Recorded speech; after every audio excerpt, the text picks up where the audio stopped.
Olá, turma. Professor Danível aqui com vocês.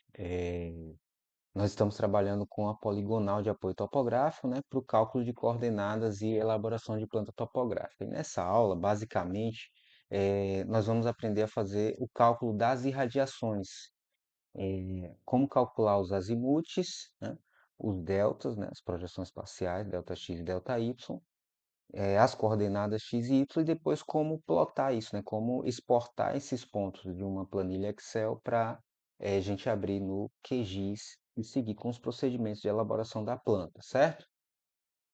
Compartilhar aqui a tela com vocês. Muito bem. Então, né, a parte relacionada às irradiações já está feita, né? Ou a poligonal de apoio topográfico já está feita. Os azimutes já foram calculados a partir, né, dos ângulos horizontais compensados. Lembram que a gente calculou isso em sala? Aprendemos a fazer isso com 4 vértices. Agora, né, eu fiz aqui usando 3 vértices, né? 3 pontos da poligonal de apoio topográfico. Então, a soma dos ângulos tem que dar 180 graus. Se não der, a gente tem que fazer a compensação angular, certo? Beleza. Agora, para as irradiações, não precisa fazer compensação. O próprio ângulo lido vai ser o ângulo utilizado, beleza? A única diferença, né, a princípio, né, no primeiro momento, a primeira diferença é essa, né? Eu uso o ângulo lido, eu não tenho como fazer compensação porque eu não tenho uma poligonal mais fechada, né? Eu não tenho como saber qual que deveria ser o ângulo das irradiações especificamente. Então, a partir do alinhamento, como é que eu vou calcular o azimuth? Lembram? Né? Eu uso o azimuth do alinhamento anterior, né? Como eu estou com o caminhamento no sentido anti-horário, né? E a leitura do ângulo é à direita, o que é que eu vou fazer? Pego o azimuth do alinhamento anterior, que é o alinhamento, ó, 3 para 1, tomo ele com o ângulo horizontal. Então, 328, 05, 30,8 mais 137, 17,50. E coloco daquela fórmulazinha, sobra o que? O mais ou menos 180 graus, que vai me dar o azimuth do alinhamento 1 para 4, certo? Então, vamos ver aqui, ó, né, como é que está sendo feito. O caminhamento da poligonal foi no sentido anti-horário. Então, é essa fórmula, é o mais, né, o azimuth do alinhamento anterior, mais o ângulo lido, né, daquele alinhamento de interesse. Mais ou menos 180. Então, calculando, né, o primeiro aí, do ponto 4, nós temos que azimuth de 1 para 4 seria igual ao quê? Azimuth 3 para 1, que é o azimuth do alinhamento anterior. Não pode confundir isso, viu, gente? Cuidado para não usar o alinhamento de 1 para 2, que está aqui em cima, ó. Eu tenho que usar sempre o anterior. Para calcular o 1 para 2, por exemplo, eu usei 3 para 1. Então, para calcular o 1 para 4, eu também tenho que usar o 3 para 1, que é o alinhamento anterior ao de interesse agora, certo? Então, voltando, né, mais o ângulo lido, né, justamente de 1 para 4, mais ou menos 180. Depois, né, só substituir 328, 05, 30,8, 137, 17, 50, mais ou menos 180. Então, deu 465 graus, 23 minutos, 20,8 segundos, menos 180 graus. Então, o azimuth de 1 para 4 deu 285 graus, 23 minutos, 20,8 segundos. Depois é só preencher, né? Então, nós temos 300, depois eu vou calcular o de 1 para 5. Como é que eu calculo? 328, 0,5, 30,8, mais 183, né? O azimuth de interesse é 1 para 5, 183 graus, 0,6, 50, né? Mais ou menos 180, né? Nesse caso vai ser menos 180, claro, né? Vai dar 331,12. Agora, uma outra observação, verifique esse ponto 6. Se eu for somar 328, 0,5, 30,8, mais 257, né? Eu vou fazer a soma aqui já na calculadora antes de ir para o próximo slide. Então, 328 graus, 0,5 minutos, 30,8 segundos, né? Mais, né, o de 1 para 6 aqui, ó, 257 graus, 2 minutos, 0,2 minutos, 50 segundos. Isso aqui vai dar 585 graus, 8 minutos e 20,8 segundos. Se eu diminuir de 180 graus, presta atenção aqui. Se eu diminuir de 180 graus, aqui está dando 405 graus, né? 8 minutos e 20,8 segundos. Isso pode acontecer com as irradiações, né? Por quê? Porque O azimuth anterior já é um azimuth muito grande, é um 328, ele já quase deu uma volta inteira, né? Já está bem próximo do 360 graus. Então, quando eu tenho um outro ângulo horizontal lido muito alto, pode ser que quando eu diminuo de 180 ele não entre no grau necessário, né, de azimuth que nós temos. Porque o azimuth ele é o quê? É o ângulo horizontal no sentido anti-horário, a partir no sentido horário, desculpe, o ângulo horizontal no sentido horário, né, à direita, ou seja, o ângulo à direita, a partir do alinhamento norte-sul, e ele não pode ser nem negativo nem superior a 360 graus. Então, o que eu faço aqui? Quando isso acontece, é como se eu tivesse dado uma volta, né, e mais um pouquinho. Então, é só eu diminuir de 360 graus, menos 360 graus.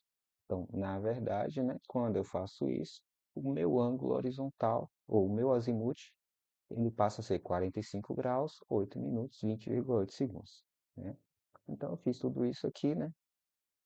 No próximo slide, eu coloquei, né, o cálculo do alinhamento em pontos 1 para 6 para vocês acompanharem. Então, primeiro, né, fiz essa soma, deu mais do que 300, deu mais do que 180, então eu diminuí de 180 graus.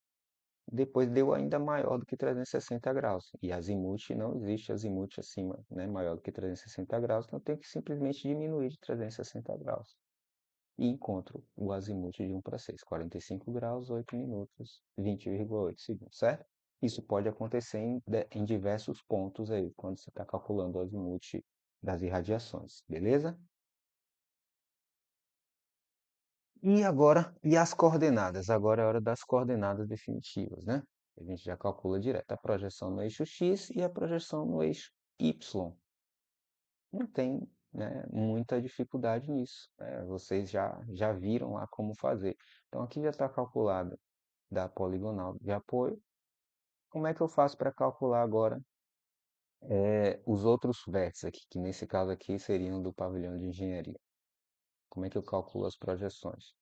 O ΔX nada mais é do que o quê? A distância, né, vezes o seno do azimuth. Então é isso que eu vou colocar aqui no ΔX. E o ΔY é a distância vezes o cosseno de azimuth. Não tem nada de ter nenhum segredo aí. Então como é que eu vou calcular? Ó? ΔX, d, distância vezes seno do azimuth, ΔY, d, distância vezes cosseno do azimuth. Então não tem nenhum segredo quanto a isso que a gente usa, né, relações trigonométricas do triângulo retângulo, beleza? Então, calculando o alinhamento 1 para 4, o que é que eu vou ter? O ΔX, né, de 1 para 4 vai ser a distância de 1 para 4 vezes o seno do azimuth de 1 para 4, do próprio 1 para 4. Então, se vocês observarem lá na planilha, né, na planilha anterior aqui, eu vou mostrar de novo a distância de 1 para 4, né, tá aqui, né, nessa planilha aqui que a gente calculou. Cálculo dos azimuths. Então, de 1 para 4 é 285, 23, 20,8 é o azimuth e a distância é 23,798. Voltar lá para frente. E aqui, muito bem. Tá vendo? 23,798 sendo 285, 23, 20,8. Que deu ΔX negativo, né, de menos 22,945. E ΔY? ΔY é só fazer o cosseno. A única coisa que muda é que ao invés do seno é o cosseno. 23,798 vezes o cosseno de 285, 23, 20,8, nos dá aqui um ΔY de 6,315 metros. Beleza? Nesse alinhamento 1 para 4. Todos os outros alinhamentos são feitos da mesma forma. Então não tem muito segredo aí, é só ir fazendo um por um nós conseguimos obter ó, todas as projeções parciais aqui. Então, eu tenho agora as projeções de todos os alinhamentos, tanto ΔX quanto ΔY. E, por fim, nós vamos calcular o que? As coordenadas x e y. Como é que eu calculo as coordenadas x e y? Então, do ponto 1 para 4, eu tenho que usar a coordenada do ponto 1, certo? Do ponto 1 para 5, a coordenada de início é sempre a do ponto 1. XY nada mais é do que o quê? X é o x do alinhamento, o x, né, do vértice anterior, não do alinhamento, né, do vértice anterior, mais a projeção ΔX a partir daquele vértice até o vértice de interesse. Então, o 1 para 2 foi calculado como? Utilizando o vértice que já foi dado aqui do 1, certo? Mais o ΔX aqui do 2, que me deu esse valor aqui, beleza? Então, como é que eu vou calcular agora das irradiações? É a mesma coisa, não tem diferença nenhuma em relação à poligonal. A diferença é que na poligonal, lembram que a gente teve que ter o fechamento linear. Isso foi feito o cálculo da compensação. A gente calcula a primeira projeção parcial para depois ter as projeções definitivas. Tudo bem? Basicamente, essa é a diferença. E aí, nós calculamos as coordenadas dessa forma. E eu dou aqui dou exemplo aqui do vértice 4, né? O vértice 4, 489,751, isso é a coordenada do ponto 1, que é aquela que estava lá embaixo na planilha, mas, nesse caso, é negativo, né? Menos 22,945, que nos dá esse valor de 489,728,055 metros. E de y, a mesma coisa, y de 1 mais ΔY de 1 para 4. Então, o y do ponto, né, anterior, do ponto anterior do alinhamento, que é do ponto 1, mais o ΔY que foi calculado, 6,315. Aqui dá 8.600.783,315 metros. E aí eu tenho agora a nossa planilha com todas as projeções, né, calculadas e as coordenadas dos vértices de interesse também calculadas. Beleza? É isso. Então, depois disso, o que é que eu faço? A gente vai para o Excel. A gente vai para o Excel para exportar esses pontos para o QGIS. Deixa eu abrir aqui, né, o Excel. Só um minuto. Eu vou copiar, né, aquela tabela. Vou copiar aquela tabela e já vou colar no Excel para facilitar aqui e adiantar o processo, beleza? Deixa eu aumentar aqui. Pronto, vou agora compartilhar a tela novamente. Estamos no Excel, beleza? Vou só colar aqui, ó. Vou colar especial aqui para fazer correspondência. Colar aqui aquela mesma tabela que estava na apresentação. Vou só configurar, né, as casas decimais aqui para ficar com 3. Deixa eu dar um, peraí, primeiro deixa eu fazer isso daqui. As casas decimais eu quero sempre com 3 casas decimais. E aqui, né, os nomes eu não recomendo, né, nunca quando a gente vai exportar e trabalhar com QGIS ou qualquer outro software, né, de banco de dados, que utilize caractere especial na denominação, né, das colunas. Então, eu sugiro que sempre trabalhe da forma mais simples possível. Então, aqui eu vou mudar para E minúsculo, aqui PV, sigla, tudo minúsculo, projeção parcial. Eu vou colocar só delta, escrever aqui delta x, projeção parcial em y, vou colocar só delta y. Então, ao invés de usar espaço, uso underline. E aqui é x e y. Pronto, só preciso fazer esse procedimento aqui, certo? Eu só ajustar de novo aqui, dois cliques aqui, ele ajusta. Beleza. Então, o meu objetivo é o quê? É associar a sigla e as coordenadas dentro do QGIS. Mas eu posso mandar essa tabela toda, não tem problema nenhum. Aqui, para fazer isso, eu preciso salvar, né, o arquivo, né, em CSV. Primeiro, vou salvar o arquivo, né? Vou salvar ele normal, tá? No próprio Excel, vou botar ele aqui dentro da minha pasta pessoal mesmo. Vou botar na área de trabalho aqui. Na área de trabalho, para facilitar, para a gente enxergar melhor. Então, vou botar aqui na área de trabalho, com o nome coordenadas, poligonal, datapol e radial. E rad, pronto. é de poligonal, de pontos da poligonal e pontos de radiais. Então, primeiro, estou salvando só como XLSX para não perder, né, o arquivo. Depois vou em arquivo, salvar como. Ao invés de usar o XLSX, eu venho aqui em mais opções, né? Estou dentro da área de trabalho e vou salvar aqui. Vou aqui em CSV, vou salvar como CSV. Basicamente isso, ó, CSV separado por vírgulas. Clique em salvar e pronto. Está salvo o meu arquivo CSV. Ok? Agora eu vou fechar e vou abrir o QGIS. Tá? Fechar aqui e vou abrir aqui o QGIS. Beleza, estou com o QGIS aberto. Como é que eu faço para visualizar agora os pontos exportados? É bem simples, né? Eu vou aqui em adicionar camada, Open Data Source Menu para adicionar uma camada. E, ó, tem várias opções, né? Tem a opção vetor, raster, uma das opções é texto delimitado. Se tiver em português aí, provavelmente texto delimitado, certo? Que o CSV é o que? É um arquivo de texto delimitado, separado por vírgulas, certo? Esse é o CSV. Então, vou aqui abrir e seleciono, ó, lá na área de trabalho, eu vou selecionar coordenadas POL e RAD, beleza?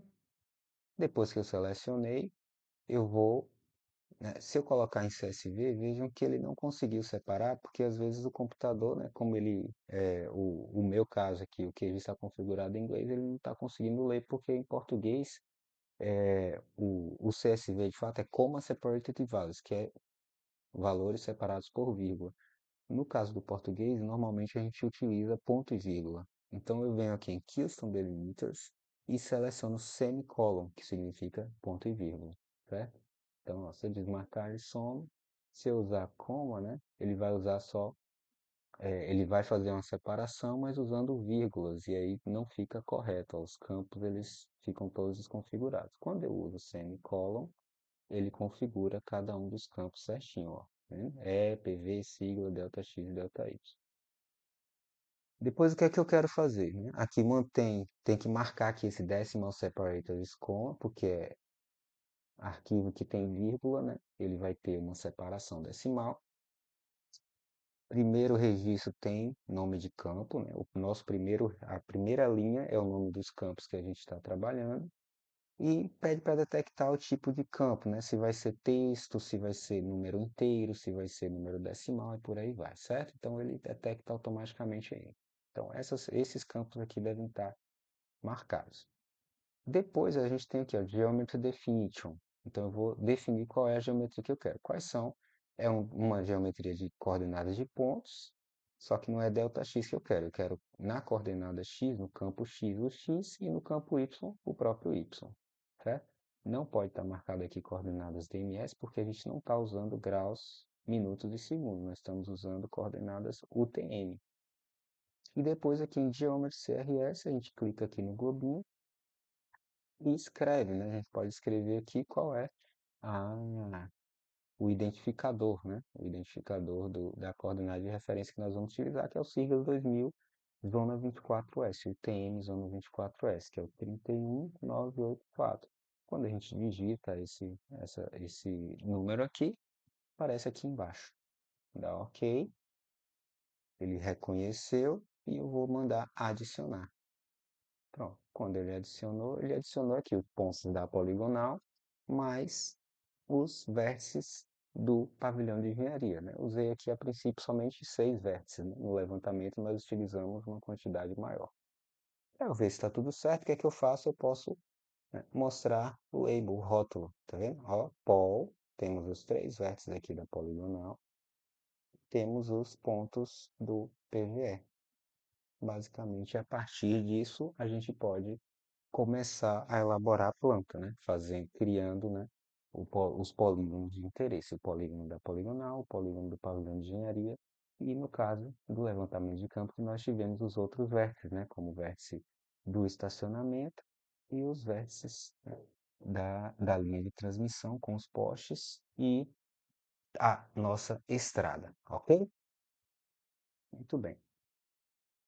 Acho que por enquanto é isso, né? Qualquer dúvida que tiver, eu estou à disposição. É só me procurar, mandar mensagem ou me procurar na minha sala, ok? Forte abraço e um ótimo trabalho para você.